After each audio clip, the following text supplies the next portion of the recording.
Okay, this is it. Last video. One last time. One last time. One more Hamilton reference. I think this might be my shortest video. Because I didn't have a ton to yap about, I don't think. I would also like to point out that it is currently 12:40 p.m. Tuesday, December 9th, aka the day this is due. And I'm about to start my essay after I finish filming this. So, yay procrastination. I mean, I wasn't like a history hater from the beginning. I mean, I've always had an interest in history, just maybe not specifically American history, which I think I said in my thing. But I will admit, this was fun. I've had a fun time. I've learned interesting things. I would say that my perceptions are like relatively the same, mainly because like I think I still pretty much have the same feelings towards like American history, which is positive. Like I went back to my first history reflection and thing, and I said that I was definitely more interested in like world history and like ancient history than just American history, which I would say is still true. But like I think I see like U.S. history in maybe like a different light now.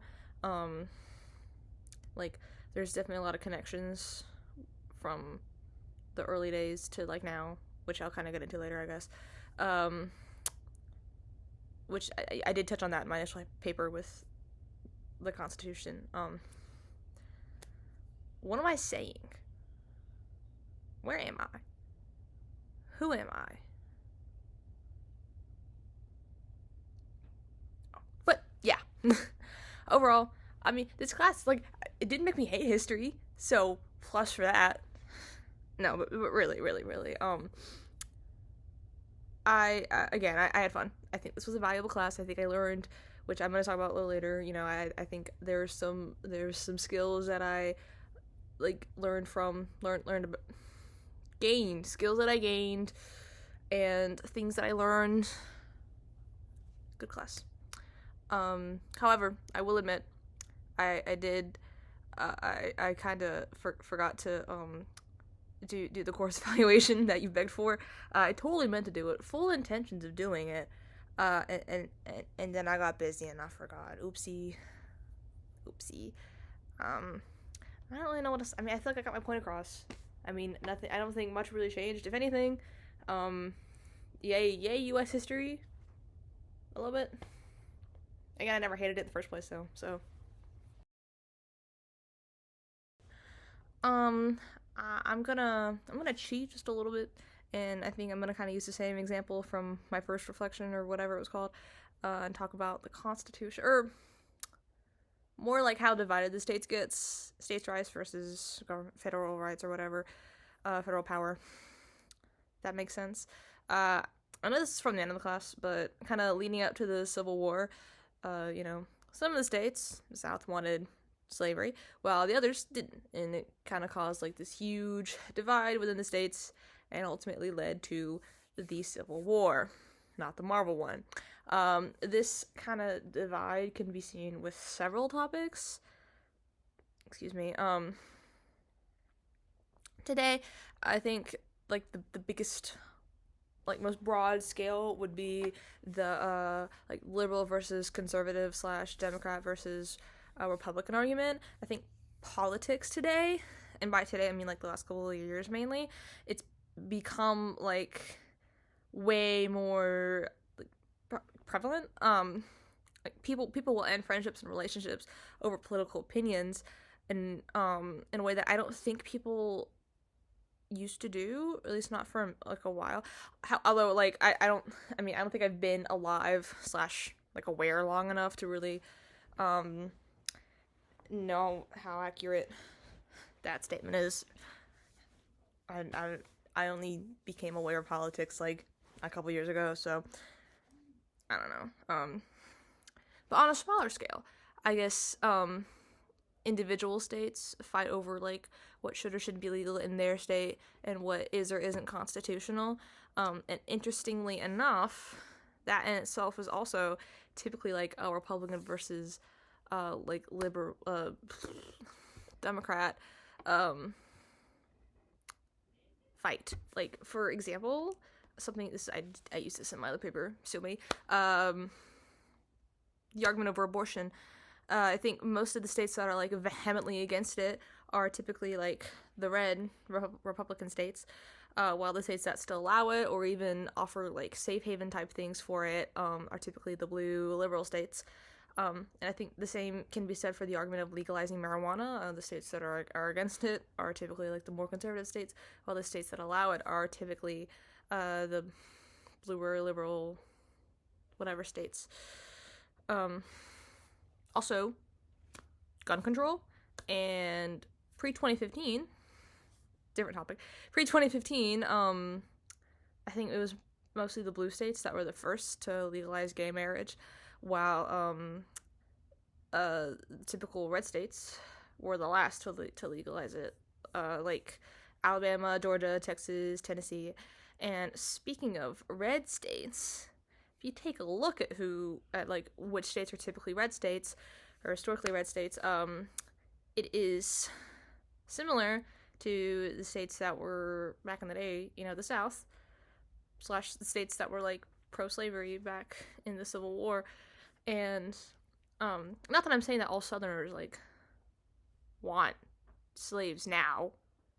I just think it's interesting that like it's interesting how those values, or not those values, but the kind of mindset that conservatives kind of believe in like individual rights and responsibilities, and like do everything yourself, it is up to the state, like individual states' rights, while the more like blue liberals believe in like a more involved government / government intervention to a degree, like universal healthcare, for example, and other like government, I guess, programs. I think like unemployment, like I think I don't want to say equity versus equality, but I think like the more conservative Republican stance is like you figure it out yourself. It is your responsibility. If you're working for it, then you get it. But if you're not working for it, you don't get it. While the liberal Democrat more point of view is like it's more equity, like looking at where you are and how like the government can assist you in, your full potential, because where you are isn't where someone else necessarily is. Just trying to get you both up here. While I think the conservatives are less concerned about that. I don't know. I had a point, but I think I lost it. But this kind of ties back to the Civil War, because, the South wanted the right to have slaves, while the North wanted to ban slavery entirely over, like, the entire country, pretty much. Because I think most of them had already stopped, like, in their own states. They had already banned, or didn't have slaves, or banned it, or whatever, and they wanted the South to be included in that, but the South wanted to have the right to have slaves.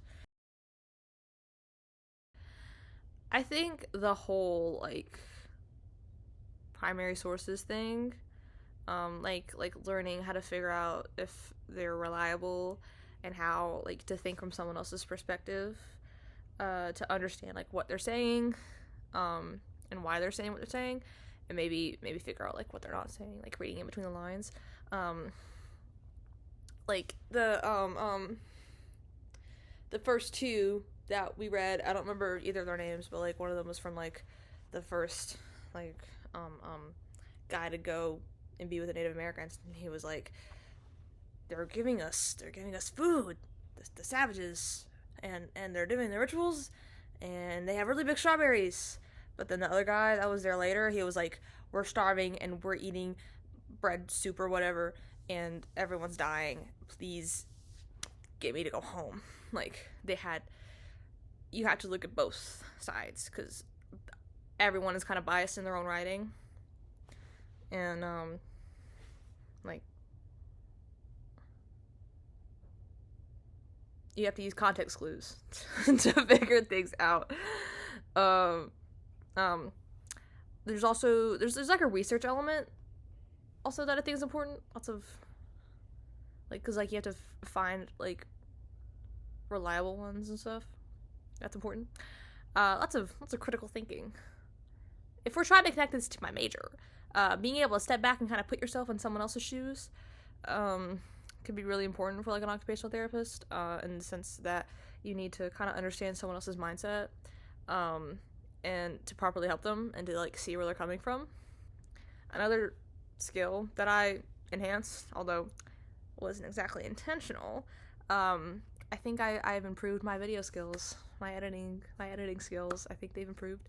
I think this one and also my journal, the last one that I did, have less editing and less extra effects, but that's because I'm lazy and I do them the same day and I don't have time to edit them. But my 1800s whatever one, I think I'm proud of that one. I think that one was good. I've definitely learned how to do new things with my software, and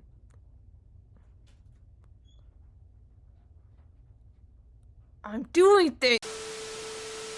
Interrupter. I don't even know where I was. A few moments later. And I learned how to do new things with my software, and I think that could be important later on. You know, videos are important. You know, I can't think of the word that I'm trying to think of, but like knowing how to use, this is kind of random, but like knowing how to use electronics,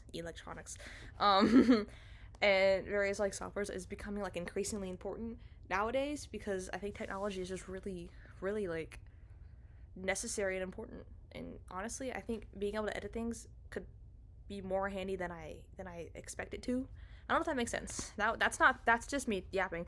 But we also, and moving on, we also presented a lot of things in class and had to work together in like random groups, and that's very important for, well, the presenting, you know, putting that in portfolios and using that experience for other presentations, but also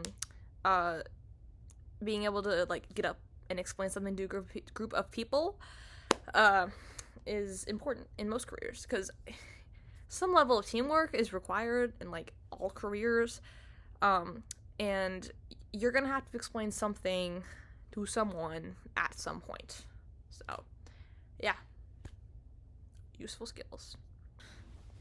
Bye bye.